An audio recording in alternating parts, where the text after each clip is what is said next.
Hello, good evening, everybody. This is Mike Tedesco of Wrestleview.com. Thanks for staring at my face for another evening of Raw entertainment. But mine's not the only face that you have to stare at, mercifully for all of you. You can also stare at Victoria's face. How are you? Hi, I'm good. How are you? I'm good. Technically, I should know how my wife is doing, I guess, before we start the show. Well, it's nice that we have little check-ins beforehand. That's right. Yeah, that's right. Yeah, this is our weekly checkup. We don't really talk at all otherwise. But we got a Raw to go through here. A lot of stuff going on. I actually have the wrong graphic up right now. It says Post Raw number 5, so I'll edit that as we go on. That's the one thing I forgot to do is switch our graphic out. This is actually Post Raw number 6.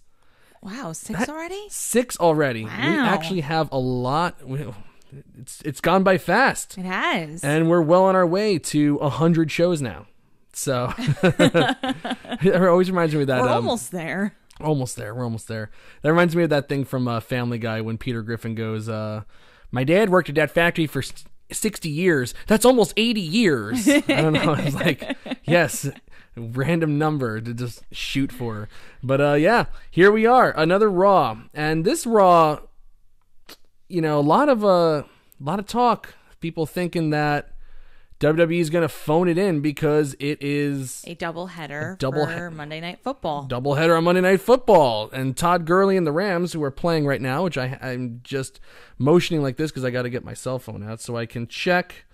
So I can check my fantasy points because I had 4 guys going tonight, and I had Kroll going, which was a good idea to start him because he got a 69-yard pass or something like that. Can you not do that? I know. She hates when I do the fantasy stuff, but I gotta do it, man. I don't hate when you do the fantasy stuff, but it's like we're talking about WWE. We're talking about wrestling. I know. Well, it's like during baseball season when it's June and they're like Monday, and it's like football's coming back in August. It's like, can we talk about baseball, please? I know, right? I know. Let's see. I just want to make sure I'm winning. No, I'm still down, but I have an 81% chance of winning, so I'm doing all right. I just need Todd Gurley to be Todd Gurley, and we're going to switch out this graphic, I promise you, momentarily. But in the meantime, let's talk Raw a little bit here. So we had a little bit of a sleepy crowd tonight in New Orleans, I would say, and we talked about this, a bit. When you have a sleepy crowd, it kind of, it makes changes the way you feel about the show. Absolutely. Well, you know what? Well, let's just start off by saying this for this Raw.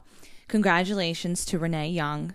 Oh my goodness! For being the new permanent Raw commentator and being a female and having this opportunity. I really enjoy that. I know. We were talking about it for weeks now since she substituted for Coach.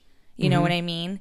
And I really think it's important that they do this. And I know people, like, reading some of the comments today, they were like, oh, it's because of evolution and they just want to get the female. But no, I think it was really time. She did the right thing tonight. And listen, the only way she's going to get better is if she continuously does it. And she's proven herself on NXT. She's proven herself on the Mae Young Classic. Like, she knows what she's doing. Yeah. Hosting all those pre-shows for the pay-per-views. She has it in her. She really enjoys wrestling. This isn't somebody who came in and just, didn't know one clue about any of what was going on. She was offered a job by ESPN for football. Turned that down because she loves this product so much. And I think that it's nice to have the female perspective because during a lot of the matches tonight, when they were talking about, we're doing, she goes, well, when you talk to Nikki Bella, what did she say to you? Or when you talk to Ronda Rousey, what did she say to you? Obviously she's friends with a lot of these women. So it gives that realness to her being, getting a real perspective. I even like during the tag match, I forget who did it. I'm sure it was Mickie James standing on Natalia's hair or something. And Renee Young goes, as a woman, that pains me. Right. I gotta say, and Renee Young, she's been trying her hand at commentary. I believe that she was on Superstars for a little bit. She was she was doing commentary on Superstars. Here and there. She did NXT early on before they got really before they got big, I would say. And she's been doing the Mae Young Classic. And she did the Mae Young Classic. She's had 2 turns on Raw. And it was a huge improvement. I have to say, it was a gigantic improvement over Jonathan Coachman. You know, Jonathan Coachman, I guess he tried hard. I feel like he's been away from wrestling a little too long. And even when he was with WWE for a while, when he came in, and I think he came in the year 2000, January 2000, if I'm not mistaken. I think the first time you ever saw him was actually at the Royal Rumble that year. They tried to put him on a 3-man group with the commentary. They tried to put him with King and JR as a heel third person or whatever. They tried to do it with Joey Styles. I think he was on that with him. But Coach never really had it, and he came back from ESPN, and I think that they thought he was just going to, that he would just improve, like he's going to be magic. Like, you know, going to ESPN is going to turn him into a competent wrestling commentator. It really didn't. I really thought that I was going to have to hear the word of the hour, basically until I retire from Wrestleview, which isn't going to be for some time, but it's, you know, I'm like, he's going to outlast me. This stinks. But it turns out like these little assignments that he got to the Golf Channel really helped, you know, get Renee Young some notice. You know, I like the thing with Coach, it's like they have to have like this like thing where they need to have like a ratio of like, okay, we're gonna have like, you know, 2 white people and then a black guy. Like that's basically what they've been doing. You know, and it's not anything racial. It's just that's WWE. They want to put themselves out there as like they're this diverse company. They tried David Otunga on SmackDown. They have Byron Saxton there now. They had Booker T on Raw, and then they switched him out with Jonathan Coachman. And then I guess they realized that, you know what, like we don't have to have that kind of diversity. Let's try Renee Young. Why not give her a chance? Because she really did a nice job. For all those haters that were saying that, oh, all she does is say, oh my gosh, whoa. And you know what? She finally spoke tonight during the Shield. She finally did. When Ambrose was on the screen, she finally said something, which I was really happy about. But she did really well, and you have to give somebody time in order for them to progress. And also, people forget, Vince McMahon is in their ear. You know, so she couldn't, and she knew this was like a substitute position. I really genuinely think that this was kind of a sudden thing where they wanted her on there. Do you know what I mean? I do. I think she's just a surprise herself, and I think now she feels more comfortable knowing this is a permanent gig. But for when you're substituting for somebody, you don't want to like overshadow and overstep in any which way. Right. You're just trying to do, you know, a good job. Right. Like really, I believe that she was like those. I think she was, especially that first time. I believe she was just thrown in there. I do too. Because when Jonathan Coachman was on assignment those few times that he did beforehand. They always threw in Booker T or somebody like that. This time, but then randomly one day, it wasn't Booker T, it was Renee Young. And it was fine. You know, she didn't stumble on her words. She didn't mess up anything. She brought her personality in tonight, too, especially. Yes, just tonight she did a great job. Bringing in her own little personal connections with some of the superstars. And just bringing, like I said, no doubt. There's nothing wrong with bringing the female perspective into it. Because it is different. At least a little bit, you know what I mean? And she wasn't like, oh, rah, like, go female. She did it subtly. Yeah. Which, you know what I mean? Like, as far as, but she also did her little personality even with the male matches. So I don't know. I think, personally, for me, and you know what she did really well with when there was a move set, and she had to, like and then Cole had to, you know, when he has to interrupt because obviously, but he has to do it because he wants to commentate on what's actually going on in the ring. Yeah, that's his deal always. So you know what I mean? But it's like but she just continued her statement. She didn't like let herself get overstepped. Right, especially during the Bella match, I thought, because he was like he was raring to go to like kind of like cut her off. I mean, there was stuff going on, and he's the play-by-play guy, so he's got a call, but he ran her over a little bit, you know, when she was talking, and then she just kept going. She finished her thought. She didn't let it go. And, you know, that's a really great point about the thing with Vince McMahon being in your ear. Because that is, like, I mean, like, when I have a thought, like, when I'm talking and I have a thought mid-sentence, like, I have a hard time connecting that sentence together. You know what I mean? I couldn't imagine having actually somebody in my ear being like, you got to do this, you got to do that. It's like my classroom when I'm speaking, and I teach 7-8-year-olds. Okay, right. So And I always tell them, and that's why it's important not to interrupt people, because when I'm speaking and I'm trying to teach them how to do multiplication, and all of a sudden they're just screaming and blurting something out, I go, boys and girls, I can't concentrate. How am I supposed to teach you if you keep interrupting me? I know. So I can only imagine if you have like a grown man who's very compulsive, very OCD, telling you what to say, what to do, his reaction. You have to bring, like, when you're speaking, I'm sure he's saying, oh, make sure you throw that comment in there. That's a lot. Oh, yeah. That's a lot. Oh, drive that home a little bit more. Watch your pronouns, pal. Watch this. Watch that. Right. You got to do this. You got to do that. Right. You know, he's very much a micromanager. And I don't necessarily think this was his idea either to have Renee Young. I think it was Stephanie and Triple H. It very well could have been. It very well could have been. I personally believe that. I don't think it was his number one choice. Let's not speculate, but I mean, like, I could see that being the case for sure. He's very much a micromanager, and you can actually tell that, you know, like when you watch, if you ever see like one of those like leaked SmackDown videos, when I used to recap SmackDown, I used to get the British feed. Yeah, I remember this. And every now and then, like this website that I would go to recap SmackDown, I would do it like early in the day, and it would just be ready to go at 10 o'clock. There it is.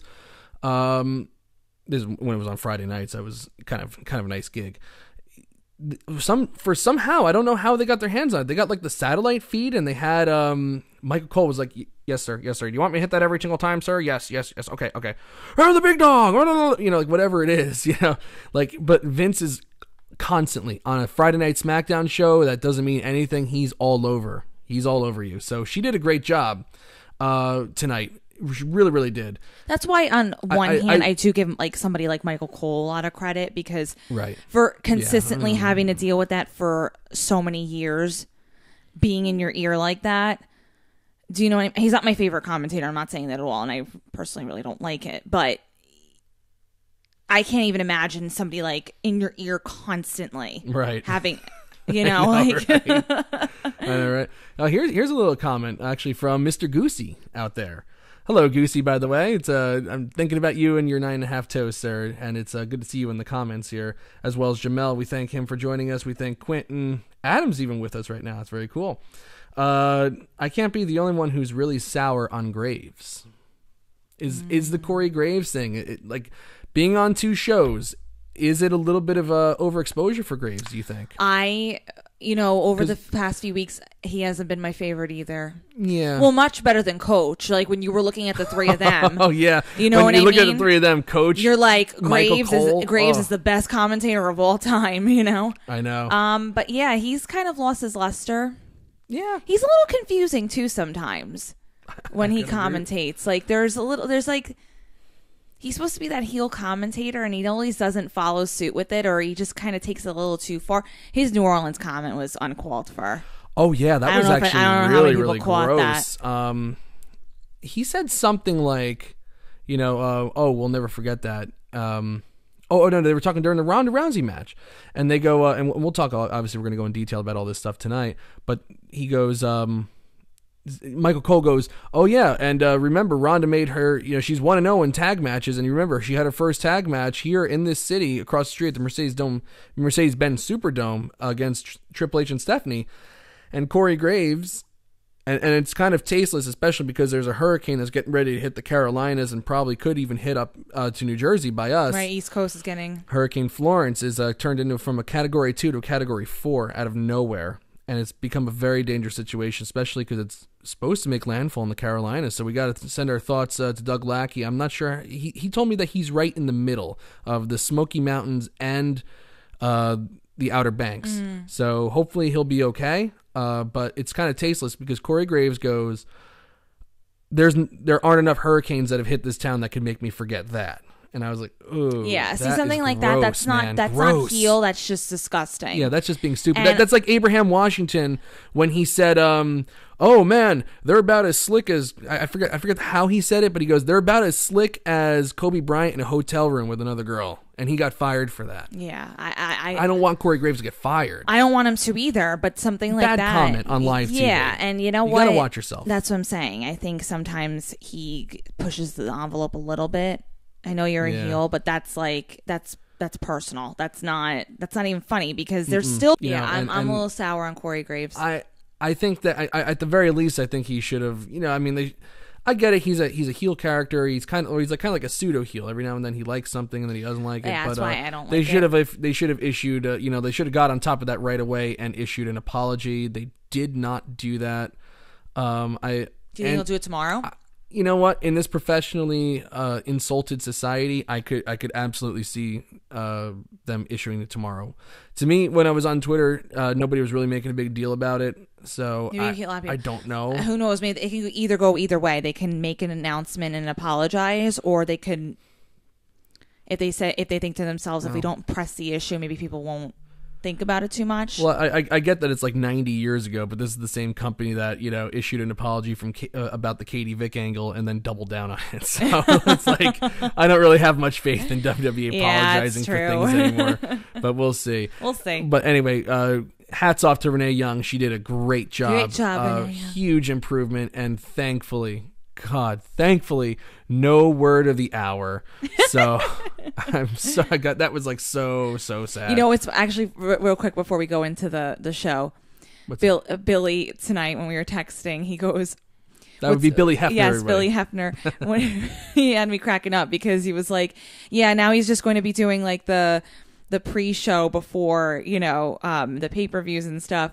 And he was saying how he's like, he really can't do a word of the hour unless it's like, because he's only on for basically an hour. I know. Yeah. That's pretty good. I like that.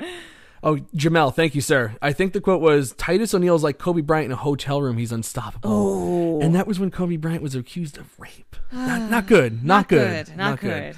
Anyway, so that's Renee Young. She did a great job on commentary. Yeah, the Corey Graves thing is kind of getting a little tired, and I think Goosey's right. He said in the comments as well that if they kept him the one show, it would probably be better. Yes, definitely. So he's on 2 shows right now and pay-per-views. He calls, especially when they're going on, now they have dual branded, they have the commentators going back and forth.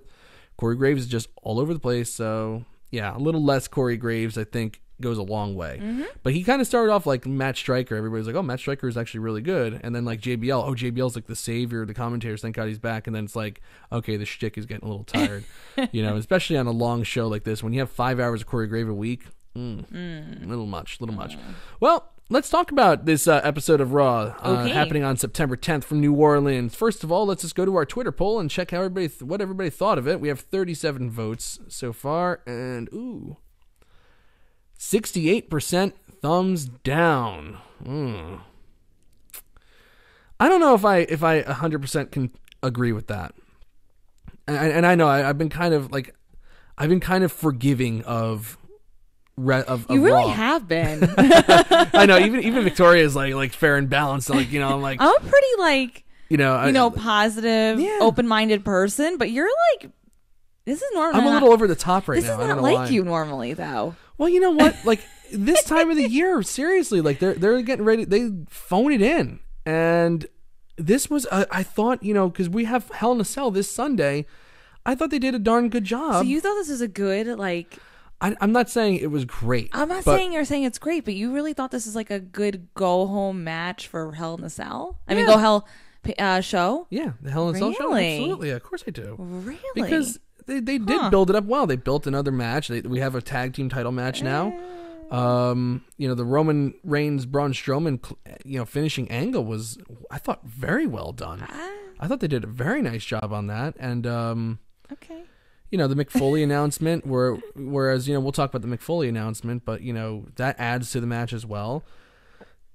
I don't know what other Raw matches there are on the show, but I thought they did a pretty good job. I mean, yeah, this show was very, very video package heavy, big time. I think I counted like 5 or 6 video packages on a 3-hour show, and one that like took up like an entire segment. They were doing video packages for SmackDown matches. It was a lot of packages going on here. Too many packages. And then they had like a couple matches where one ends in a small package, and too many packages. We have too many packages. But that's the trouble. Now I kind of razzed them a little bit around SummerSlam, and you'll remember this, when they were doing the like mid-match commercial. So like there would be a rest hold, and all of a sudden they do like picture in picture, and then do like a quick little commercial for one of the big matches at SummerSlam. Right. This is the alternative to that. And I got to say, you know what? Maybe they should go back to picture-in-picture because it was less offensive. I get it. They want to kill time because, you know, it's tough to fill up Raw and they don't want to give too much away because of the doubleheader, but I thought they still did a good job with the doubleheader. But, you know, facing a doubleheader on Monday Night Football. But, you know, if we're going to get like 6 video packages, I'd rather them just do a picture-in-picture and during the match, just do it during a rest hold. Okay. Okay. No, well, what say you then, young lady? What'd you call me? Young lady. Oh, I thought you called me annoying. Well, you are that too. Oh, thanks. Yes. A lot of love in this house. Oh, gosh. No. I disagree with you 100%. I really think you're like, I don't know what's gotten into you, but you were like all like Mr. Positivity, Mr. Holy. It was not a good Raw. You're really starting to sound like the comment section. Oh, you're too positive. You're too positive, Mike. You're too positive. Well, you used to get like too negative. Well, I know. Like I can never ever please people. It's like if I'm negative on something, then it's like you hate WWE. Listen, I'm not. It's like then if I'm positive, it's like you're a WWE mark. You get your lips off of Vince's ass. You know, it's like I can't win. You can have your opinion. I'm not saying that. Like you're obviously entitled to it. I'm not like holding anything against you, obviously. It just was not a good it was not a good Raw in my opinion. That's my opinion. And I was on the fence about like I kind of wish you guys still had the in between thumbs because like I would probably do more of that these past few weeks because it would really for me it's really been straight in the middle, but I have to say like this Raw tonight was more towards the negative side in my opinion. Okay. Like the past 2 Raws they weren't my favorite, but since I had to choose between good or bad, and I'm not allowed to do like an in between anymore. You know, gotta make a choice. So I had to make a choice, but this definitely for me led more towards the nah. Yeah. I'm good. Well, people agree with you. We like right now. Currently, we have 64%. My fever. Well, now I won. Last week was a thumbs up too, by the way. Excuse me? Last week was a thumbs up, by the way. Right, and you kept throwing in my face, oh, I won. I think this one's a slam dunk. I really do think this one's a slam dunk thumbs down, and SmackDown's going to come out with a 2-hour show that has just as much content and be thumbs up. Well, also so because it's also it is 2 hours. You know, it's easier to forgive a 2-hour show than a 3-hour show. And I will admit that this third hour did drag. No question about it. The third hour did drag. Sorry. All right, let's talk about Monday Night Raw. Let's talk about how it kicked off. Okay. So last week we ended the show with the Shield in a bloody heap, and luckily, we were worried about Seth Rollins having permanent, some like serious major league damage from going into that police van and then really getting cut up on his arm. Mm-hmm. It was nice to see him out there showing no ill effects. I didn't hear anything about him potentially having any like serious injury, which is another plus because like God, I can't imagine. I'm sorry, I'm rustling papers here trying to get my notes in order. You see them? Although I could just look at my recap and try to remember things, but like I can't write everything down in the moment, so that's what I do. It's okay. But I always think about Goldberg and smashing the limousine glass with his forearm and then basically cutting himself down to the bone and out for months, lost a ton of blood. So it was nice to see the Rollins back. No issues. They sent naturally Strowman, Ziggler, and McIntyre out there, along with like basically every single heel on the Raw roster. Everybody that that was involved in that big annihilation last week. Yeah.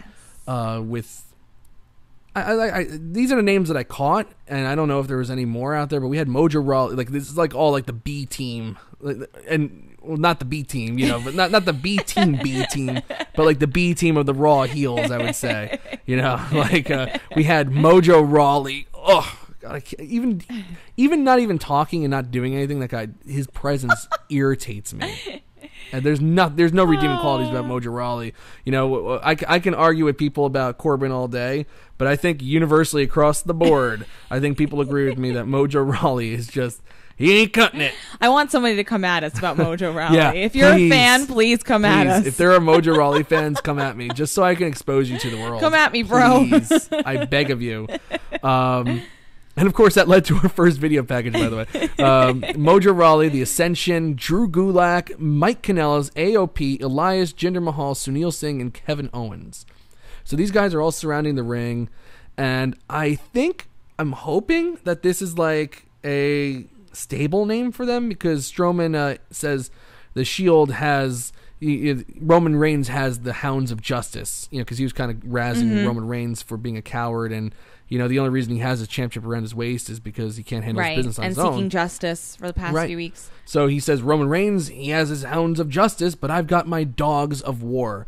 And I gotta say, I don't really hate the Dogs of War name. No, I don't either. I thought that was pretty. So I hope it sticks. Not horrible, seriously, it's just better than having to say Strowman, Ziggler, and McIntyre. Right, yeah, we need something. Right. So they introduce Renee, and they send Ziggler out there first, and God, does that record scratch need to go or what? It does. I agree with that. That is like... It's not necessary anymore. It is so freaking because he's tired. He's not even doing... Well, I don't even know what he was doing with that to begin with, but... It was a lame thing on SmackDown. No, I know it was a lame thing on SmackDown, but I don't know, like, what the initial purpose was to begin with. So, but it just needs to go. Like, his character's developed into something else now. Right. So, yeah, you're smiling. What's going on? I was just reading the comments because I'm trying to stay like ahead of things. And we first of all we appreciate everybody watching live with us live, and we also appreciate those that have downloaded us and are listening to us right now.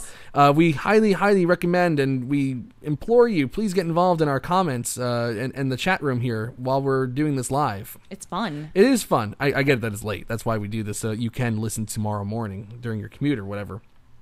But somebody they were talking about you coming at me before, and Jamel goes, she just went full New Jersey. Quentin, you go Victoria. Victoria knows best. Yes. So I am a Jersey girl for sure. No doubt about that. No question about it. Thanks, guys. Yeah. So anyway, it just comes out like it's like my alter ego. It does. It does. And so anyway, they started off, we told you so, and I introduced a video package of the attack last week, like we needed to see that. They could have just done a quick little recap, but it was a full-blown 3-4 minute video package. And I'm just picturing them just like standing there like, oh, yes. Oh, yeah. Oh, we got that. Oh, look. Oh, remember when I got him right there? Oh, yes. It's like so weird, like to be like, just like in the arena, like, it was.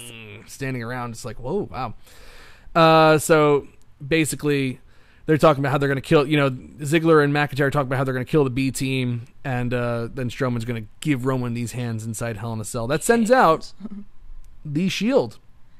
And I thought they made a nice little comeback. That was the best part. They had to do this comeback. Obviously, they had to do this comeback of coming through the crowd and making the triumphant thing, because they were left laying last week.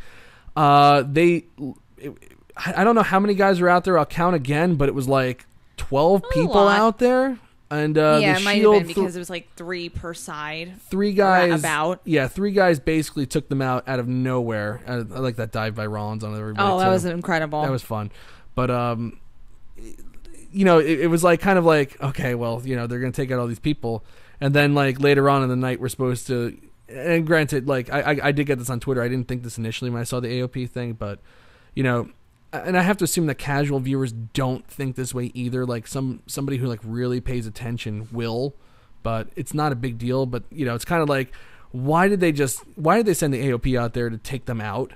Because like we're supposed to be taking them seriously right now. They're supposed to be like this like powerful team that they're trying to resurrect, and then they get I guess the Shield, but like did the AOP need to be out there? Couldn't it have just been what are their names? Mojo Rawley. See, I see he stinks so bad I can't remember his freaking name. That guy. But like they couldn't just be like Mojo Rawley and the Ascension. It had to be the AOP as well. But I mean, it was pretty. It was at the end of the day inoffensive. The Shield took them out with axe handles, and I thought it was good. They needed to do it.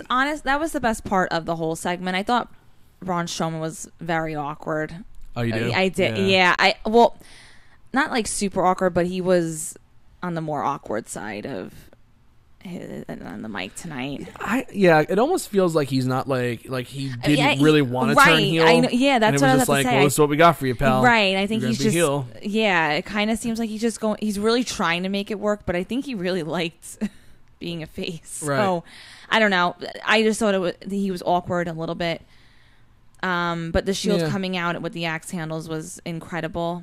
I liked it. It was a good comeback. Yeah, and you know what? They salvaged it for me in that aspect. I got to because it was like this, like going back and forth of talking, attacking, but it brought a little new something in there with the axe handles and them defeating everybody like 3 against like all these guys. Yeah. So it was good for me. They didn't get their hands on Strowman, Ziggler, McIntyre, or the Dogs of War. No. So but it worked. It was pretty quick and painless, you know. Yeah. That's basically all I want. They've been doing a really, really good job with that. It was like 8-11 when that segment ended. Right. Yeah, that's actually a great point, Victoria, because they have been keeping the Raw opening segments. I think they're listening shorter. to us. I hope so. They'll get some great ideas. Yes. Here, you know?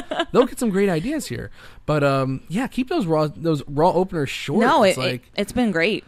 Yeah, I gotta say I really like it. You know, like even last week it was a short opener, and this week the same thing. A lot, you know, just a little taste, just something just to set the tone for the show. Exactly. You don't need to tell me like go into massive detail for everything that's going to happen on the show. So good stuff. And if anything, no matter what, even if this thing went 20 minutes, as long and I'm sure she's a great person in real life. I'm sure she is. But as long as it's not Stephanie McMahon coming out and going, "Welcome to Monday Night Raw," I'm totally cool. Totally cool. As long as it's anything but that. So I got more impressions for you later on tonight. Oh boy, I'm so excited. Yeah, so that was the 8 o'clock hour. That was pretty, and we can keep it pretty quick and painless on that as well. 9 o'clock hour saw Triple H responding to The Undertaker coming out in the Shawn Michaels segment. Yes, we did. So, you know, the one thing that we didn't really touch on last week was just how much that Undertaker-Shawn Michaels segment took away from the Triple H Undertaker match so Triple H basically had to go out there and do like cleanup and say like no remember this match is very important. We're trying to sell out this show for Paul Shelby or whatever his name is, and let's whatever the promoter's name is in Australia that kept name dropping relentlessly. So they hey, I'm still facing the Undertaker. That's what's going on here right now. And I thought it was a pretty compelling promo. You know, I did too. I didn't think it was a waste of time. Like no. I went on Twitter and somebody was like, "Oh, what a waste of time that Triple H thing was." I was like, "Absolutely not." You know, it played into the story, and it gets. It would have been weird if he didn't respond. Right. It gets the focus back on this match because it was totally gone. It was totally gone. You know, it was kind of weird that he went out there was like, talking about all these polls that people are like, "Oh well, everybody thinks Undertaker's going to win." Even the people, 81% of the people think Undertaker's going to win, which weirdly got boos. So I guess it's not 81. Those 81%, none of them live in New Orleans. No. But it was good. It was kind of compelling because he goes, I thought that initially when he came out there, like, I don't know why the Undertaker got so bothered by this prediction by Shawn Michaels, but I think he's out there because he doesn't have. I thought he didn't respect me and Triple H and Shawn Michaels, but it really is the Undertaker doesn't respect himself, and that was actually a pretty good way to look at it. A pretty good turning point. It gives you something to think about. And then he talked about how Undertaker hasn't been the same, which is true, but not because of the matches. He hasn't been the same since the 4 matches two against Shawn Michaels, 2 against Triple H, and I don't think that has more to do with the matches than it does with Father Time taking him down a peg. And he did have one last great match at WrestleMania 31 WrestleMania 29 against CM Punk, which I thought, I really, for all intents and purposes, that's Undertaker's last great WrestleMania match. His last great match, I think, either the SummerSlam match against Lesnar or the Hell in a Cell match against Lesnar, but that's like debatable. But he really has just been existing, kind of a shell of his former self. He's tradition. He's tradition, and he's a buy rate. He's a ratings mover. Yeah, people still want to see him. Well, I go to see the entrance. So don't get me wrong. I love seeing the Undertaker. No, I know you do because for sure. But the entrance alone, is like people go crazy. So yeah, they do. They really including do. me. Yeah, it's a lot of fun to watch, and it's fun. It's great to be in the crowd for that, and we haven't been in the crowd for that since WrestleMania. Last year's WrestleMania. I forget the numbers. I think it was 33 because they stopped doing numbers because Vince McMahon thinks that if you say the number of the WrestleMania, that means it's old. He's a poor man. I because swear. Super Bowl 50 and Super Bowl 51 did so poorly in the ratings because they're old. He gets so wrapped up in these like little things. He's so odd. Poor guy. He's so odd. I feel bad for him. It's a sickness, but Triple H. It was honestly good segment overall. Yeah, and he says, in Melbourne, Australia, out of the last little bit of respect that I have for the Undertaker, I'm going to put him down. And then he just stared at the camera, which I thought was pretty cool. Good. I liked it. I didn't hate it. Let's just put it that way. All right. So, good stuff. Let's see. What was our 10 o'clock hour? Oh yeah, that would be the Ronda Rousey match. Oh wow! Actually, I had to edit the thing because I put her name as Ronda Rousey. I'm surprised. Ronda. I got to make sure. I'm positive somebody's gonna nail me on that in the comments, and I'm gonna have to change it before. Ronda Rousey. Oh God, it's so annoying.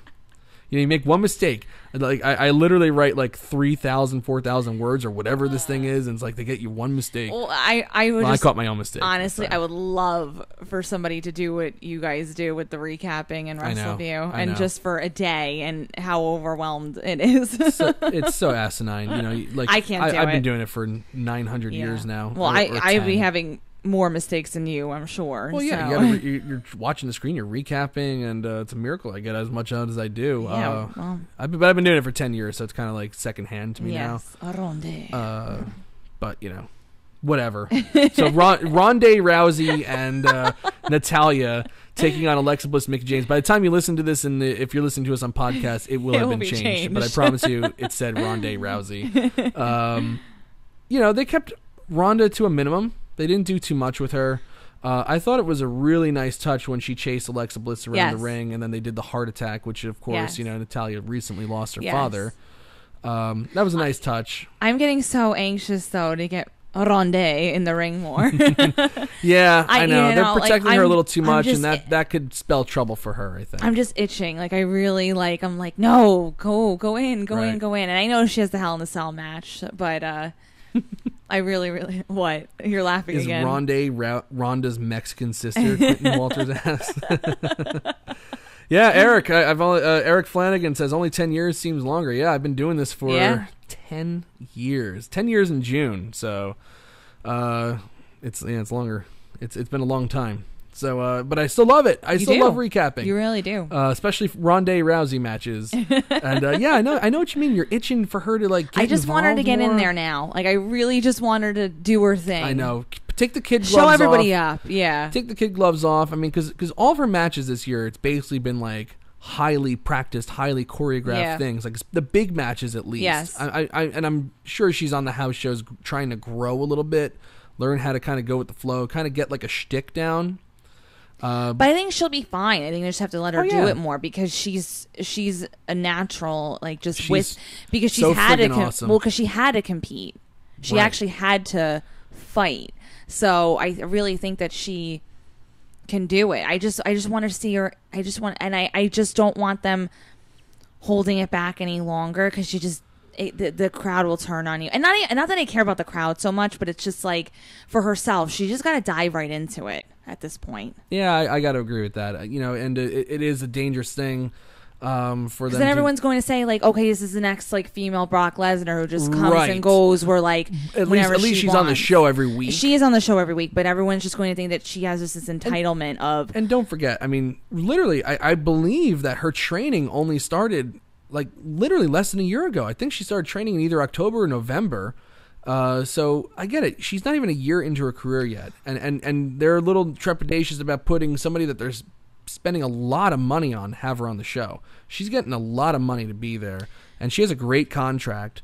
They don't want to ruin the aura of Ronda Rousey by letting her botch moves and be in bad matches. No, I know. But at the same time, they have to give her a little more to do. If they're going to give her a TV match, she's got to have a little more to do than just chasing and doing the scary face thing. I believe I'm with you. It is almost time to just move on and let her get in there. Just let her go. Like let her wings fly.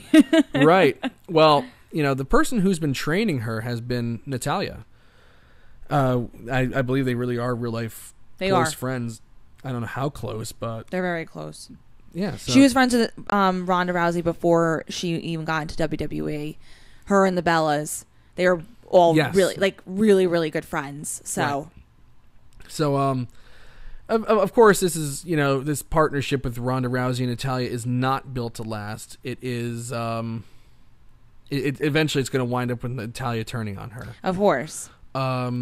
And man, I was watching it. I was thinking about that because you know where it's going.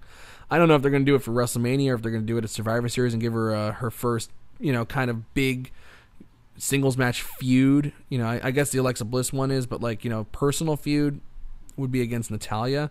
Maybe they'll do it at Survivor Series. Maybe they'll do it at Royal Rumble. Maybe they're going to do it somewhere.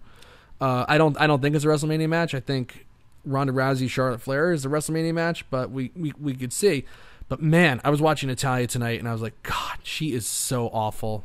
And, I guess she's been through tragedy and stuff like that, but you're not immune to criticism, unfortunately. And her character work, it is just awful. Really, really, really, really awful. She's like, when she's in the hold, they have her in like a waist lock or a body scissor or something like that, and she's going, Ronda. It's like, what is going on here? And just like when she stands, when she does something, she always puts on that weird face. Like she has to smile. She feels like she just has to smile. Somebody must have told her that at some point. And she's like, oh, gotta smile every single time now.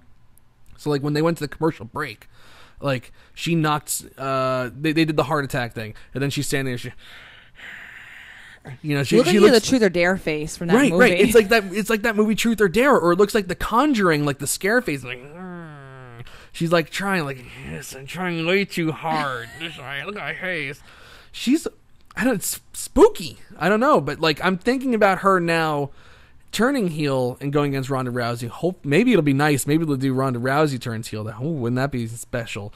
I doubt that'll happen. But I'm thinking about Natalya versus Ronda Rousey, and I'm thinking, God, how cringy is that going to be when she starts with her faces? Well, Natalya did really well as a heel against Nikki Bella at that time. That is a good point. She did really, really well with it, so she can do it, and she wants to make it personal again. Because she said to Nikki at the time, oh, you're only here because of John Cena, and it's my turn to have the opportunity. Yeah. And with Ronda Rousey having like all the attention, she may go that route. Yeah. Again, like we'll just kind of like how Becky Lynch did to Charlotte Flair. So. Right. But the only problem that I had with Natalya's heel turn, and I remember when Adam was recapping, Mr. Adam Martin, our editor in chief here, when he was recapping or reporting on SmackDown, even he had a problem when Natalya, because she's a heel now. Now she has to do all that stuff that she thinks that heels do. The stuff that's like. If there was a textbook for pro wrestling, this would be like, in the intro chapter, not in like the advanced, not even chapter 2, but like, telling the crowd to shut up. She'd be like, shut up! Like, even if they're not making noise, she goes, shut up! It's like, she's cringy. She's terrible at character work. And, honestly, you remember on Total Divas when Lana's like, you're not good on the mic, and you're not good. I think that was a shoot. Because she doesn't do it for me on that, man. I gotta tell you. So anyway, yeah, I'm just thinking it's gonna be very cringy, and she was cringy tonight with the stuff that she was doing, attempting emoting. Natalya, stick to your day job of wrestling. Not feeling that one. At the end of the day, though. Average tag match, paint by numbers, nothing much to it. And they could have had Ronda do a little more. Yeah, I always just want her to do more now. Our main event angle was Braun Strowman calling out Roman Reigns, but I guess before we even talk about that, because that was a cool angle. Another main event thing, was right before the main event, pretty much, was Mick Foley coming out, making his return to Raw.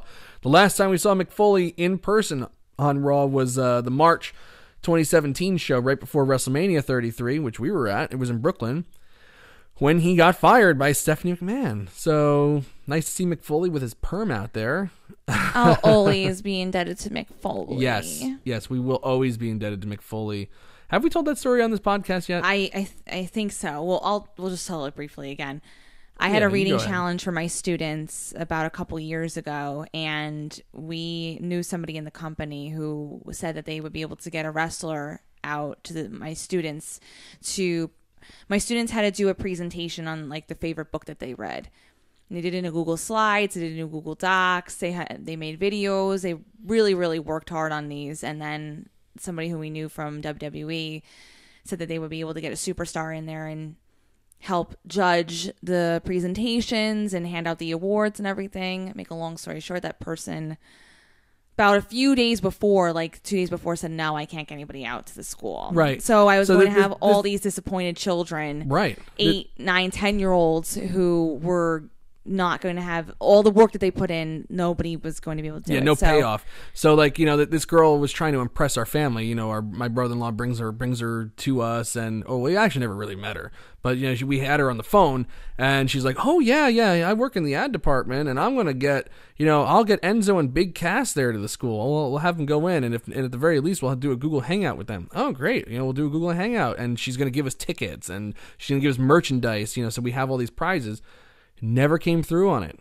So Mike purchased the tickets. Mike purchased the merchandise. Yep. I bought 4 tickets to the Madison Square Garden show where AJ Styles won the United States Championship. We bought some T-shirts. We bought a WrestleMania T-shirt. Yes. I gave away my John Cena autograph, my Mick Foley autograph. Yes. But we had no superstar superstar. So what wound up happening was I got in touch with Kurt Angle's manager. Very nice guy. Very, very nice guy. I talked to him on the phone a couple times. I had we were emailing back and forth. He's like, I'm going to try the best I can to get Kurt Angle to do a video for you. But he's like, he's so busy right now. He's actually like having some downtime with his family. So I will do the best I can and get back to you. Actually, coincidentally, I believe that it was the Raw after New Orleans, and Kurt Angle was staying in New Orleans with his family. Yeah, he was.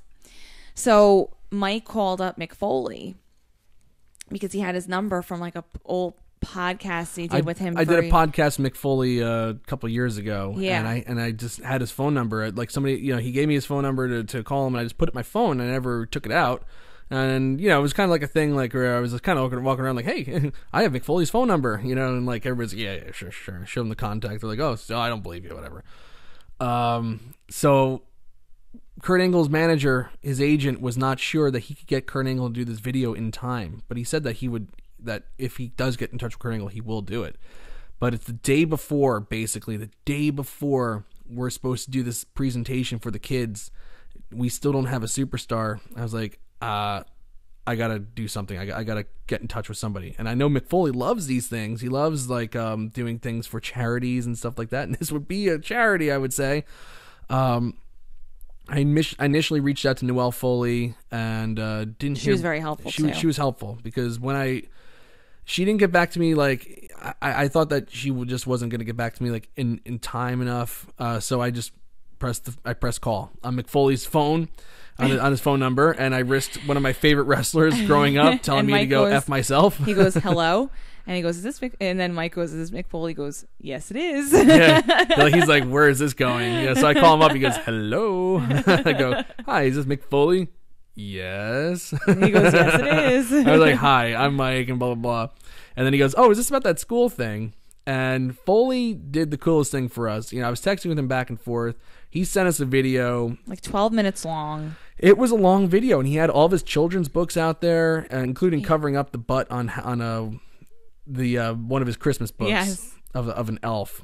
And he was totally cool. He announced the names of the winners. He did this really great thing, and I sent him the video of the kids when they saw him. One kid was literally so happy to see him that he started to cry. And Mick was super, super cool with us. I'm always indebted to Mick Foley. And he literally just when I got on the phone with him, he was like, no, I have to do this because I teach special needs too.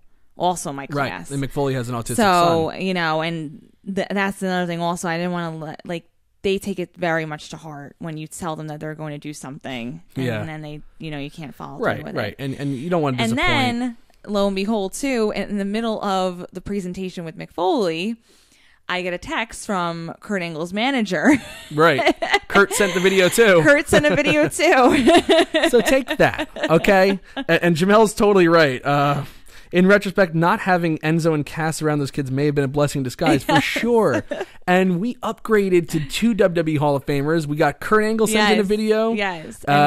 Which was hilarious. Kurt Angle's video was hilarious. And Mick Foley. Because Kurt Angle, I mean, this is for a group of third graders, the whole third grade class. Yeah. And his manager told him that, because his manager immediately messages afterwards. He's like, I am so sorry. But Kurt Angle goes, congratulations to all the winners. It's true. It's damn true. It's like saying damn in front of like third grade. Come on, man. We're to school, dude. But they didn't care, though. It was awesome. It's actually on Kurt Angle's Instagram if you ever want to see it. Yes. If you want to scroll down a little bit. It was June of 2017, but it was totally cool. Mick Foley, always indebted to him. Super cool guy. We love you, Foley.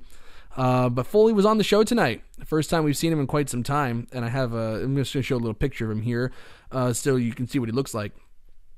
Okay. So I just talked about how awesome Mick is, like, in real life. Doesn't mean that he's immune to criticism.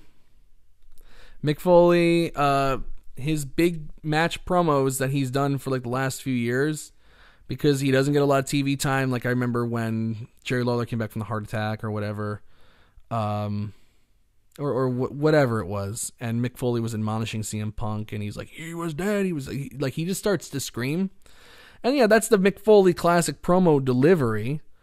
But does he need to do it every single time? Like, can we take the screaming back a notch? Anytime he does something intense, he just starts to scream, and he's just becoming like a caricature of himself. It's almost like he's trying to relive the Kane Dewey promo over and over again because it had such a great reaction. But we're 20 years removed, 20 some odd years, 22 years actually. I think Mick Foley's been WWE or WWF at the time too, where it's like, okay, Mick. Can you just tone it down a little bit? So Foley does this screaming thing, irregardless of that. He does this screaming thing, and it's not really getting much of a reaction. Not much was getting a reaction in front of this crowd tonight. Even the good stuff, they were kind of sleepy on. But he said, I'm going to be the special guest referee inside Hell in a Cell. He basically said, I begged Stephanie, please, don't let me do that, but... he's please don't let me be the guy on the couch. Let me be the timekeeper. Let me be at ringside. Let me ring announce. Do anything, but let me be involved in Hell in a Cell. And so, he got on Stephanie's good side somehow. Not really clear how that happened. And now Mick Foley is the special guest referee for Roman Reigns and Braun Strowman. And I don't know how I feel about that. I don't know. I don't mind it.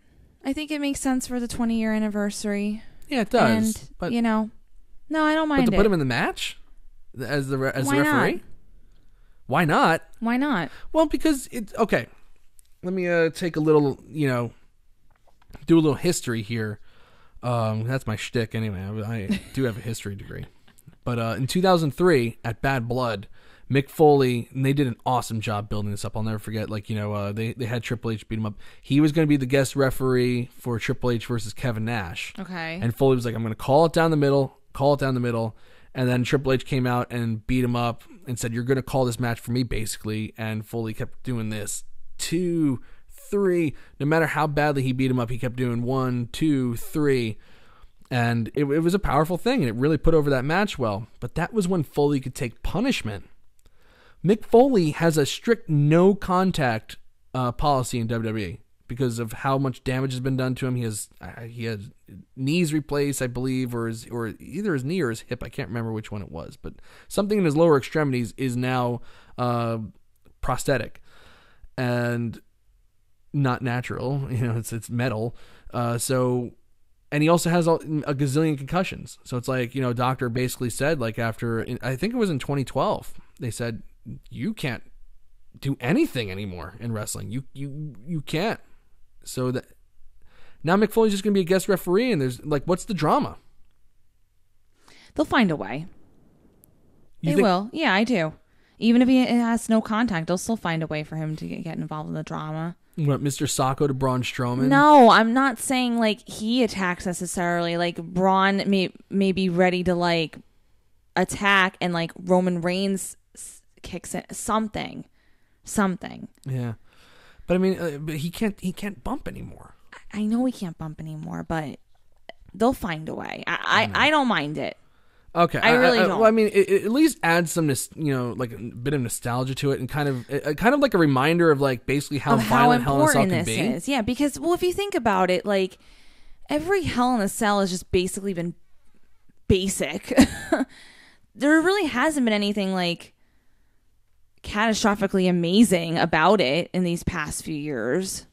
Maybe a few things. I can't really think of the top of my head right now. Well, I mean, the Shane McMahon bump. Of course, but that every single time Shane's in a Hell in a Cell. You know what I mean? But it's like, it's just it brings value to it.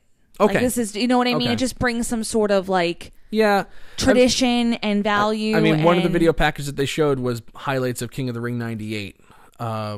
And usually they've kind of shied away from that so that you don't think, so that you don't have a lot of expectations. But now that they showed it, it's like, now I'm expecting Reigns and, either Reigns and Strowman or Jeff Hardy and Randy Orton. And if I had to guess, it'd probably be the Hardy-Randy Orton thing where there's going to be like some major league big-time bump in that match. Right. I think But I'm expecting that there to be a match like where it's complete and total chaos and violence. I'm not saying bring out thumbtacks. No, I know. But there's got to be something because well, it's kind of like given us that. I know, but the man who started it all, like the man who really started it all. So even if he can't take a bump, I'm fine with that. You know what I mean? I think it just brings the value in the match. It really does. Well, Eric Flanagan wants to see the attacks, and he says as long as Mick isn't bumping, let him in there. Quentin wants to see maybe a flaming table. I don't know if that'll even happen, but we'll see. But I mean, like they've set it up. They've teased it that it's going to be violent. So they got to deliver now. They will. I think they will. So we shall see. Foley also said that Stephanie gave him permission for old time's sake to make one match, which turned out to be Elias versus Finn Balor, which, how can I put it nicely? Stunk. Yeah, it was bad. It just, Finn Balor is just friggin', if he's not in the demon makeup, this guy stinks. He's ice cold. It's, I don't care what the hell he did on the indie scene or whatever, what he did in New Japan. He doesn't have it. Charisma, black hole, total black hole of charisma. And it shows in this, he can't, this crowd was asleep. They were sleepy for like the entire show, and we're going to talk about the final segment momentarily. They were asleep for that, even though they got something really cool. This guy just is so uninteresting to watch. Really. I mean, CJ Bowman said that Finn Balor strikes again, the personality of a brick wall, and then I said, there are brick walls out there that are highly insulted that you freaking compared them to Finn Balor. Because that is an insult to brick walls. It's an insult to dead fish. It's like he stinks. It just doesn't have. It wasn't good at all. He's just not a good television performer. He's a good wrestler. He can perform, but character work. Granted, they haven't given him much, but whatever they do give him, it stinks. So, not a good match. He beats Finn Balor too. So, whatever, with an inside package, so or inside cradle, excuse me. So, I guess that's going to continue. I bet you that'll be like a Hell in a Cell pre-show match or something like that. We'll see. But not interested. Let's talk about the main event angle. Okay. Braun Strowman basically spent the entire evening killing people looking for, not the entire evening, but like a good portion of it, killing people and looking for Roman Reigns in some truly funny spots, which I will show on the live feed. But for those that aren't looking or listening to us, he took this like really tiny dude. It was a really, really small stagehand. And I don't have the video of him. I don't have the GIF of him lifting him up against the wall, but he just takes this dude and just throws him into metal pipes, aluminum pipes and stuff like that. He took Charlie Caruso. Sorry, I'm scrolling, everybody. And scared her, and then she told him to go out to the ring. Maybe Roman will find him out there. Oh, I'll just save it for later. That little segment. Oops. Did I switch over? No, I never switched over. Oh, that sucks. I'm going to have to show it again then. Okay. Botch. Yeah, that was a botch. You see, it's like live TV, man. Live programming. We're live, pal. We're live, pal. We're live, pal. Oh, I tried to look for a We're live, pal thing. Oh, yeah, here it is. So I'm going to show it again. So Strowman takes this tiny dude, throws him into metal pipes. and then he scares Charlie Caruso as well. I gotta say, like they're doing the metal pipe thing a little too much. I don't know. Like last week it was a rival of metal pipes. There's metal pipes everywhere. I know. Why do they leave these things just laying around all the time? But the website or the Twitter account that we codes. yeah, exactly. The Twitter account that we retweet a lot that always has great gifs is TDE Wrestling, and even this person, I don't know male or female who this is or whatever gender. I'm not assuming anything. Even says that the caption was, "Good to see Braun has finally had enough of whoever keeps leaving these aluminum pipes laying around everywhere." It's like that's like their gimmick. Like they've done the brawl a little too much, the big pull apart brawl, and aluminum pipes. They're everywhere, dude. There you go. They're everywhere. So Strowman finally makes his way out to the ring for the main event angle. He is looking for Roman. Roman doesn't come out. And he says, okay, well, Roman, is a coward, and he has nowhere to run inside Hell in a Cell. It'll just be man-locked inside with a monster. And if Mick Foley gets in his way, the injuries he sustained at the hands of The Undertaker 20 years ago will look like a paper cut compared to what he does to him. And he's going to take back the Universal title. So Roman... I thought that was a lot better than the beginning of the show. Way better. Way better. Way better. Because the beginning, like I mentioned at the beginning of the podcast... very awkward in the beginning of the show, but this was much better. And he's kind of playing like the 80s, like big bad guy heel, where he's kind of a lot of grunting, I'm gonna come after you. a lot of grunting, a lot of like, a lot of like Sylvester Stallone bad guy. I'm gonna make it look finishing like a lines. paper cut. It's like. It's like, I want to get you, dude. I'm getting you're it. Gonna end you. It's like Get Arnold these Schwarzenegger in the hands. Terminator. I'll be back. Like just like cliched lines, but like it kind of worked. In this, No, it really did in this work. sense. I like that. The comparison to Mick Foley being in there, and then this said it's going to make it look like a paper cut. So it's really hyping up the match, making you get excited for it. Right. And then they send out. So then Roman Reigns finally comes out, and they brawl a little bit on the stage. And then Strowman gets the better of him, gets him on the table, but then Reigns lifts him up and gives him a Samoan drop through the stage. And if you're not seeing it, Roman Reigns gives him a Samoan drop off the table through the stage. I was really impressed with the strength that Roman had to, do that. I mean, it definitely is an impressive move, and it was pretty darn cool. Didn't get a pop from the crowd, so somebody has to tell New Orleans that what they saw was pretty darn cool. But, Roman Reigns leaves Braun Strowman laying at the end of the night. And the Shield left... Well, we'll talk about the Shield and McIntyre and Ziggler momentarily. But they left McIntyre and Ziggler running... What does this mean? I don't know. For Hell in a Cell. Do we want to make a prediction that Strowman is going to beat Roman Reigns for the title? Yeah. Can we commit to that? I think I can commit to that. Because it's always like, I mean... and granted, WWE doesn't do anything the way they used to. So, like, common, like, wrestling... traditions are like, if whoever's left laying before the show is going to go over at the show. So, I think they kind of have to have in terms Braun of Strowman win, though. I think so too. It's his Money in the Bank cash in. He's a big, crazy, strong heel, and I think if he gets beat inside Hell in a Cell, what else is Reigns going to do for the fall? Right. Who's Reigns' next opponent? I don't know. And that's the thing. I think he definitely has to win for many reasons. One, who's Reigns' opponent? Two, his size. Like, it makes no sense for him to lose in a side of Hell in a Cell where nobody else can come in. I gotta agree with that. Nobody else can, interfere like that. There's just... I'm sorry. And you know what? I think WWE benefits from it because they want Reigns to stay a face. Right.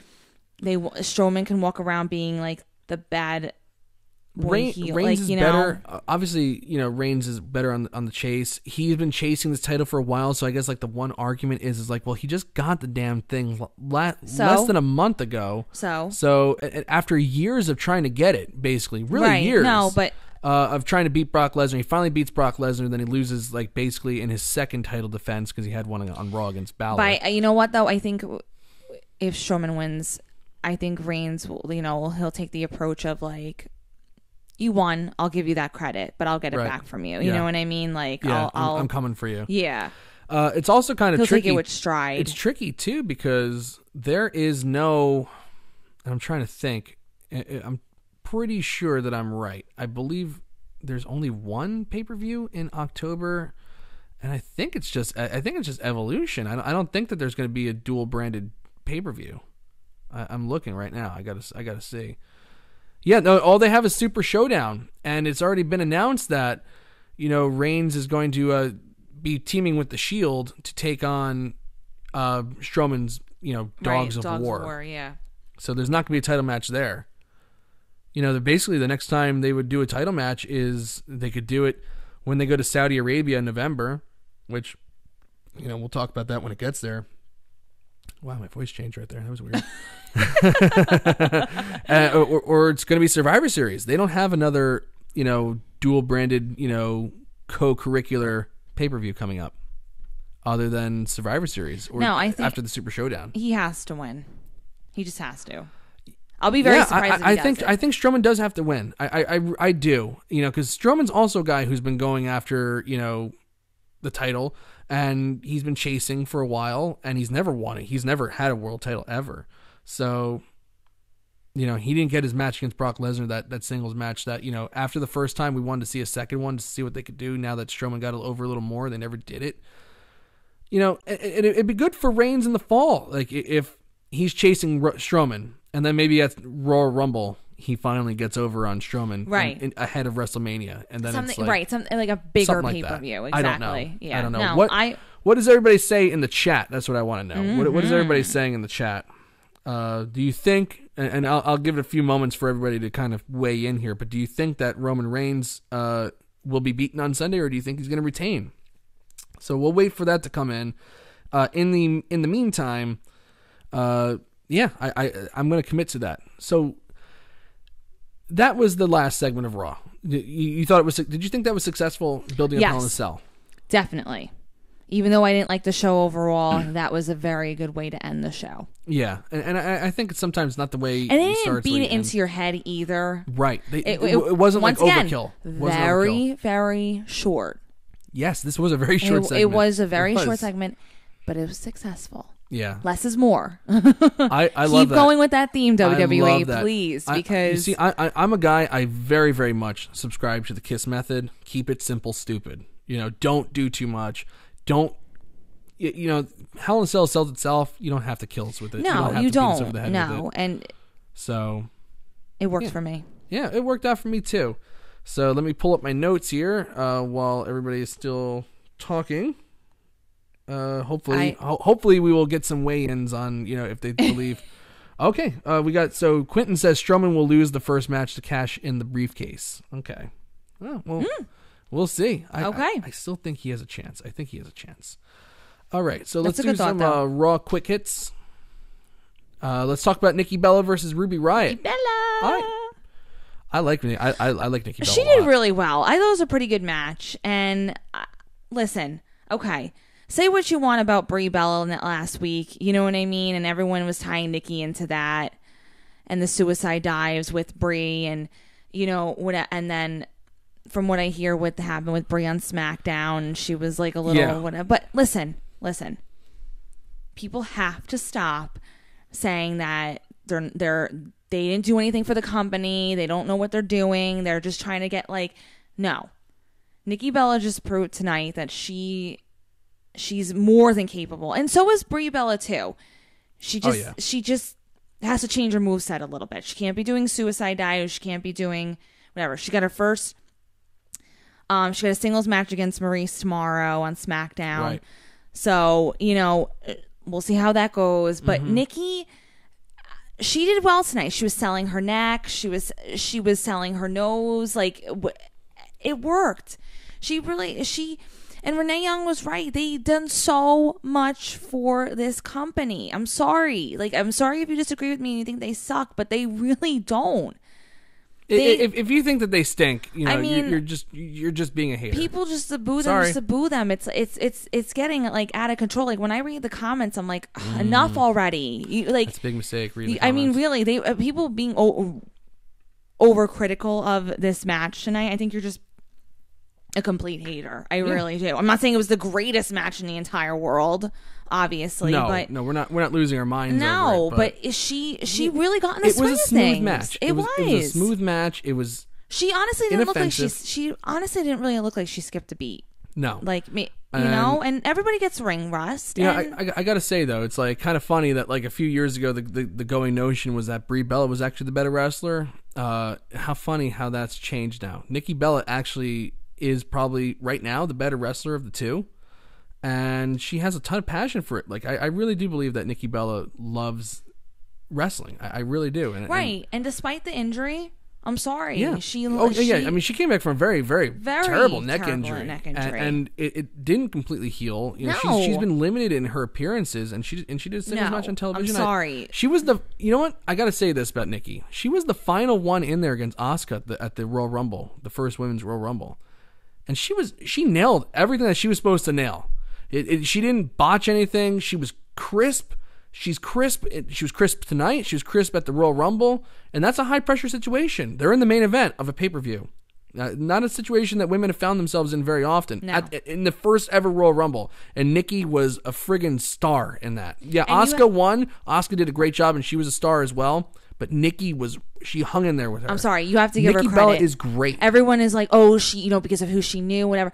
You really can fake a neck injury like that? Can't fake a neck injury. And with the surgery that she had to undergo. Right. Come on. If she was really a phony, she would never have come back. Right. She would have been like, you know what? I'm injured. I'm done. I don't need to do this. I have my other outlets in my life and other ventures that I go for. I don't need to go back to WWE. Yeah. And because she could have easily come back and managed or whatever she wanted to do. This is a good point from Jamel here. It's amazing how savage we were back in the Attitude Era with the violence. Now we cringe when people almost get hurt, like Brie with the suicide dives, like that you just mentioned. Guess we have matured and grew up as fans. I gotta say, it is kind of funny that like, we used to watch people like really, really get pretty friggin' annihilated. Mm-hmm. Like I've seen botched, sentons, I've seen botched suicide dives and stuff like that. I think where I drew the line was, I'll never forget the night La Resistance tried to slam Spike Dudley out of the ring through a table, and he totally missed, and he landed on his neck on the floor, falling from the top of the ring. Shins. As we know more, we're educated more about exactly. it. You have to change everything. It's nice that fans aren't. I mean, there are bloodthirsty fans out there for sure, and they think that you should, be slaughtering your, shortening your life every single time you go out there. But, the casual fan is fine. No, and Brie Bella doesn't need to do suicide dives. She doesn't need to. A mother of a young infant doesn't need to do suicide dives. And too risky. And with her husband's injuries and everything, concussions. Especially through the middle rope. Do you have to do it through the middle rope? Can't you do it through the bottom rope? Maybe make it a little safer, less of a fall. Yeah, but she doesn't even need to do it at all. And she'll get it back. And I think she's very nervous, too, because they're not... They honestly know what people say about them. They talk about it all the time, that people comment on... And they actually answer fans on Instagram. Yeah. So, I don't know. Yeah. If you're a Nikki Bella hater, I'm sorry. Yeah. I'm not. She's good. And you can't convince me otherwise. She's smooth as silk. I got to agree with Victoria here. And Renee Young was also awesome on commentary throughout this. Yes. So, all right. Good stuff. So the next thing that happened was... The next thing that happened was the Connor's Cure thing, right? Yes, that's what I was going to say. I'm sorry. You didn't let me finish. Sorry. Because I'm raring to go on this one. Okay. Me too. Okay. You want to go first or should I? Can I go first, please? You can go first. Of course you can. If I hear anybody booing this, like I was really listening tonight, I will seriously crush you, because the fact that there are people out there who say, oh, they're just doing this for attention, and they're just... Listen very carefully. What are you doing to help these kids? Like, seriously, are you donating money? Are you helping them? Are you in a field where you are going to be benefiting their lives and trying to make them smile? So I don't know what's so wrong about helping children feel good and donating money towards each individual diseases that these kids have. Like, I don't get what's so wrong about that. I really don't. Like, you're a bad person if you if you were like, oh, look at these jerks, like the WWE trying to, they're trying to do a nice thing for kids. Like, how could you hate on this at all? I know. How? How? And I left it open. I left it open to expose somebody who would hate on this, of course. And of course, I was not disappointed by the internet wrestling community. I put, in my comment, I said, a truly beautiful segment with the kids from Connor's Cure. If this doesn't move you, check your pulse. And somebody goes, well, I rolled my eyes because I should check my pulse. And I'm like, or he said, just got to check your pulse. And he goes, I guess that makes me a bad person. I'm like, well, yeah, it does. And then he tries this person, and this person has followers. They're not hurting for followers. And he quotes at me, philanthropy is the future of business, Stephanie McMahon, for why this is like stupid to do.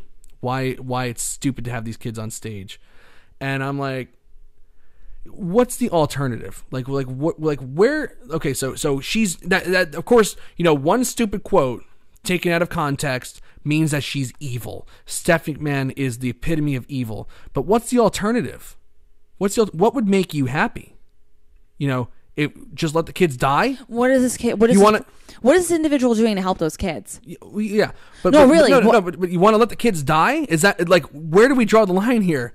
Like where do we draw the line with people that just want to hate WWE and everything that they do, and actually can you just acknowledge when they do something right every now and then? There has to be some ulterior motive every single time. You know what made me sick? And it has to be evil connotations behind it. They're just doing it for attention. They're just doing it for this. But you know what? That's real results on the stage. Those are kids that are benefiting from the money that's going to pediatric cancer. That's not something scripted. On Connor's Cure. This isn't something scripted coming out of the WWE. Disgusting. Right, that's what I'm saying. This wasn't a scripted thing. This is real life, real diseases, right, real issues that these children have. Oh, I hate WWE, so I have to just crap on everything that they do. You can't recognize it? I have to crap on everything. I can only imagine next month when it's breast cancer awareness, when they do the Susan G. Komen Foundation, how they're going to rip on that too.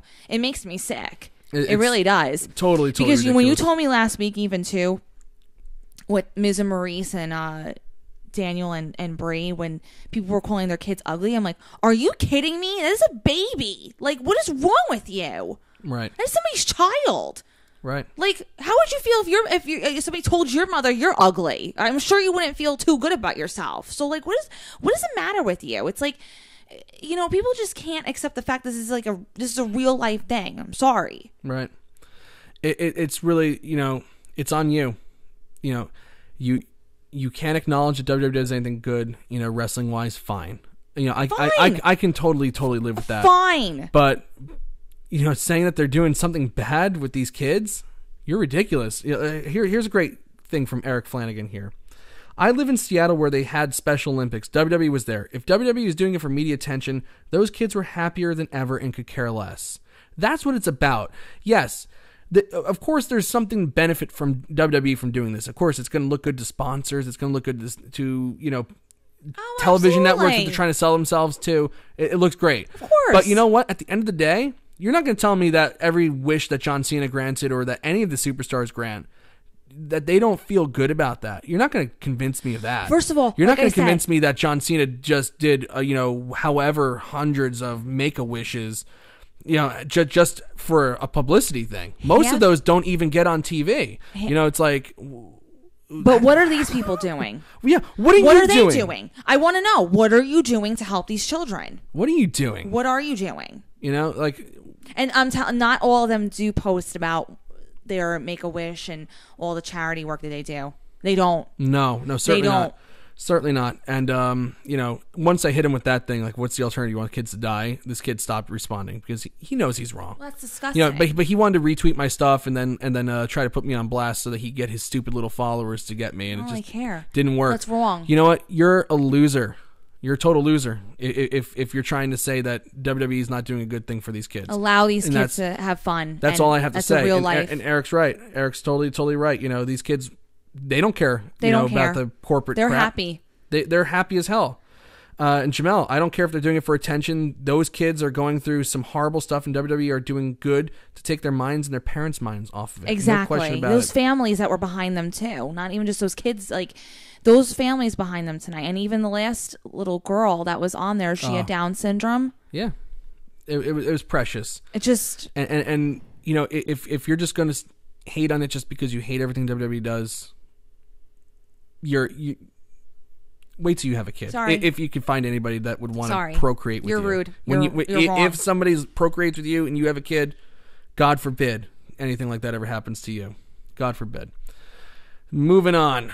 After, you know, I had to just say that because that just pissed me off so much. Normally I would just just gloss over something like that, but that just infuriated me. We had a fun little AOP squash with Drake Maverick doing a really good job. Doing a really, really good job with the AOP. Breathing some life into them. Yeah, it would have definitely helped if the Authors of Pain weren't in that opening segment getting brutalized, by the Shield. But I honestly didn't really think of it during this thing, and this kind of lived on its own. I'm just watching this little gif of him just slamming this guy in his head, and then Akam coming around the corner here and just clotheslining the boots off this guy. It was totally sick. Their squash matches are tons and tons of fun, and if that's what we're getting from the AOP, that's what I'm all for that. I'm totally cool with that. What do you think those guys feel like, Nathan? Pretty hurt. And Nathan Bradley and Ronnie Ace, when they're like, they just get this opportunity to go on Raw. Yeah, Nathan Bradley and Ronnie Ace, they're getting $100 to be on Raw. Maybe they up to the $300 now. I don't know. Listen, but damn, that's awesome. That hurts. They're feeling that for the next day, and that's going to be one hell of a paycheck for them. $100. That's a pretty good shot. At least they got on TV, right? Yeah, exactly. So then we had the B team had their rematch against Ziggler and McIntyre, right? And I thought it was a good match. I like like I said, I like that they give life into their matches. It sucks that the B team's just out. I knew that was going to happen. Like, obviously they weren't going to have this like a long feud where I don't know where the Revival comes in with all this. I thought for sure that the Revival was going to be interfering in this match because the Revival was supposed to have the shot last week. Now they're totally gone. They weren't even on the show. No. So I wonder if they're just Ambrose and possible Rollins. Maybe. Yeah, maybe they come back in Hell in a Cell because they did announce that Ambrose and Rollins will be getting a tag title shot against Ziggler and McIntyre. And obviously I'm going to show this little post match celebration cut short here by the Shield. The Shield attacked them after, well, not the Shield, Ambrose and Rollins attacked Ziggler and McIntyre after the match to try to get their, just get a little revenge on them. Mm-hmm. Meanwhile, the Shield was kicked out of the building and threatened with arrest if they came back. So they defied all that and came back and did that thing, and they get a tag team title match out of it, which is a decent thing. Led to a really cringy little segment backstage with Rollins, Ambrose, and Corbin and a cop. I didn't think it was that cringy. I did. You know what? I liked it. Because this whole entire thing, getting a judge on Labor Day last week, that was stupid and stuff like that. And, and now Rollins is like telling the cop, oh, wait, we have a warrant out for your arrest, but only I control when this cop is going to give you a warrant, issue the warrant. It was so stupid. It's like... Yeah, I know it's the WWE world of make believe. I didn't mind it. Like, I just thought you notice we're in the reality era. Come on, no. If a cop came to arrest you, I was like, oh, cop, Mr. Cop, can you just wait? Don't arrest her yet. Let me work out a deal with her. Okay, go away now. It's all good. Well, you noticed that he had Ambrose on his name tag. The officer said Ambrose on it. Yeah. The officer's last name was Ambrose. So, and Dean was like, oh, next time I get arrested, I'm gonna give you a call, man. He's like, totally cool. Well, man. You know what I liked about this though? That Renee Young actually chuckled. Like, she was actually laughing. I'm like, yes, she's acknowledging her husband. I know. So. That was whatever. Kevin Owens versus Tyler Breeze. Match never got underway because he slaughtered Breeze with a apron powerbomb, and then he cut a promo, which, Kevin Owens has been kind of like the joke of Raw. He's been the laughy guy, doing silly things, and then getting big destruction put onto him. And it was usually it was done by Braun Strowman. Getting chokeslammed on the ramp at SummerSlam is like one thing that sticks out. Slammed off the cage at Extreme Rules, another thing that sticks out. So I felt like this promo where Owens said that, like, I quit and I felt good about it. But, Baron Corbin recognized that I'm the MVP. And I said the only condition that will bring me back is if I face no repercussions for anything that I do on Raw. Anything. So he has carte blanche to do whatever the hell he wants now. So he's going to get away with beating up Tyler Breeze. He's going to get away with leading those heels out there last week to attack the Shield. And he said the one person that's to blame for this is Bobby Lashley. Bobby Lashley took away his best friend, Sami Zayn, and he quit because of Lashley, but he came back and attacked him, and this is only the beginning. This is still the Kevin Owens show. On the show, you can expect 3 things from now on: anarchy, agony, and destruction, and it's all Bobby Lashley's fault. So, good attempt to turn Owens around. Bring him back into the fold of, like, this is a guy who is dangerous, and he's a great wrestler, and let's take him seriously again. Okay. Well, you didn't like it? No, I didn't mind it. I thought it was all right. Yeah. Okay. Well, I mean, it stands to be seen whether or not, anything comes of that. I just don't think it makes any sense to be like, oh, I'm allowed to do whatever I want. Well, it's Baron Corbin, and he's crooked as the day is No, I know long. He's crooked, but I don't know. It was okay. Yeah, let me turn the page here. I think we just have one more thing to talk about. Yes. Which is Bobby Roode and Chad Gable taking on the Ascension. I like Bobby Roode and Chad Gable together. I like less for Roode, and I like it more for Gable. I thought they did a good job. Gable shows a lot of this could be a great thing for Gable. He's doing the blind tag thing. He's tagging in and out constantly, trying to get the best of, trying to shine the most in the match, I guess. I liked it. I'm showing this here, just of Chad Gable just suplexing people like crazy. He's kind of taking the Brock Lesnar gimmick away from him and just going to town on suplexes. It's totally nuts. Just get the Ascension out of there, and then I'm okay. I'm good. Right. I know, right? Oh, I did it again. I didn't show the thing. What is wrong with me? Botch. I'm botching left and right. I just wanted to show the damn suplex. But, the only thing that like really stuck out to me is, this is going to benefit Chad Gable in a big way and showcase his skills, which I guess not a lot of people get to appreciate or understand. But like Bobby Roode came in last August. I believe he came in August, right after SummerSlam, with a lot of potential, a lot of like, this guy's going to take over and he's going to be a major star and he's going to be like the first really huge like NXT star that we've had in quite some time. Look at him now.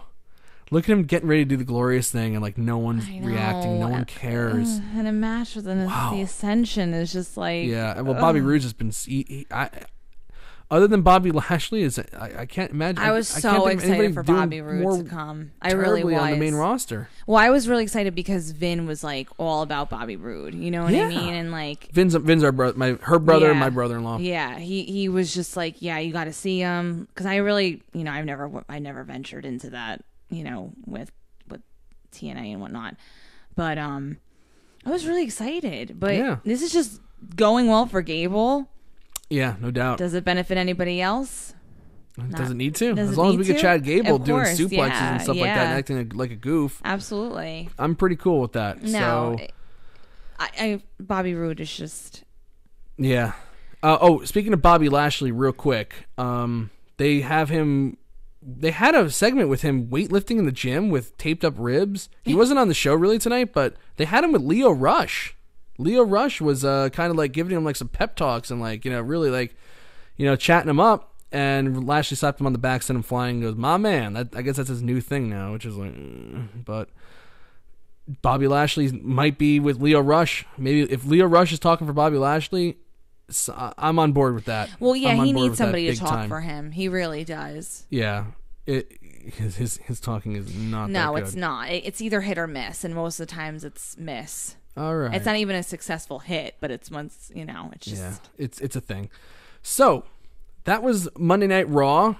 Again, we talked for a while about it. We're about an hour and a half into the show. I'm not apologizing. Oh, I'm not apologizing. It is what it is. But, so overall, like, I gotta get, like, again, this thumbs in the middle thing, taking it away, kind of makes it difficult for me to give it a thumbs down. I don't know if I really want to give it a thumbs down again. I think you guys should bring back the thumbs in the middle. Like on a night like this, you could definitely do thumbs in the middle. Like, Yeah. I didn't hate it, but I wasn't like, I love this. I know, but like I said in the beginning, the last two I can give it a middle. This one I can't really give it the middle. Yeah. I just can't. I have to give it a thumbs down. I'm sorry. All right. Well, I'm sorry. I thought it was good build for Hell in a Cell. Well, I thought the New Orleans crowd was sleepy. The end of the show was good. They went against Monday Night Football, and like that's always a thing. Are they going to phone it in against football? They didn't phone it in. No, and they Todd didn't. Gurley's going right But now. They're not phoning it in. I really like. I feel bad for the. It makes you not want to go to a show during this time. We've been to shows during this time, and they do phone it in, and it does get very sleepy for the crowd. Of course. But we're always a little bit more rambunctious, so like our crowd, you know what I mean? No but doubt. like, but I mean, this is the final build for Hell in a Cell, and I thought they did a good job kind of driving it home a little bit. Again, like I couldn't tell you any other matches, but the matches that they did build up were okay.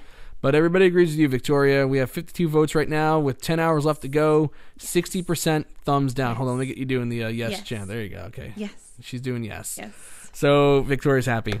And I guess that's fine by me. Totally cool. So Raw number 7, post Raw number 7 next week. Oh, I was like, wait, I thought it was 6. It is number 6, but number 7 next week. I think we'll be there. I'll be there. We'll be there. And we hope that you'll be here with us too. We really, again, we thank everybody so much. We enjoy talking about Raw, even though it's like, we have our critiques and Victoria's not sure she wants to give a thumbs up. Doesn't mean that we don't enjoy talking about this and we don't enjoy interacting with you. We do. Thank you to everybody. Eric Flanagan says they won't phone it in during football now that Vince is trying to start his own league. Be like phoning it in during Monday Night Wars. I like that. Good point. That's a good point. Oh, Quentin says the wife won. I guess. Yeah. What else is new? What else is new?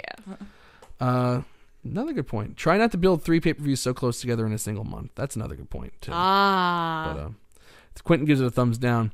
But we thank everybody in the chat for listening along with us all night tonight.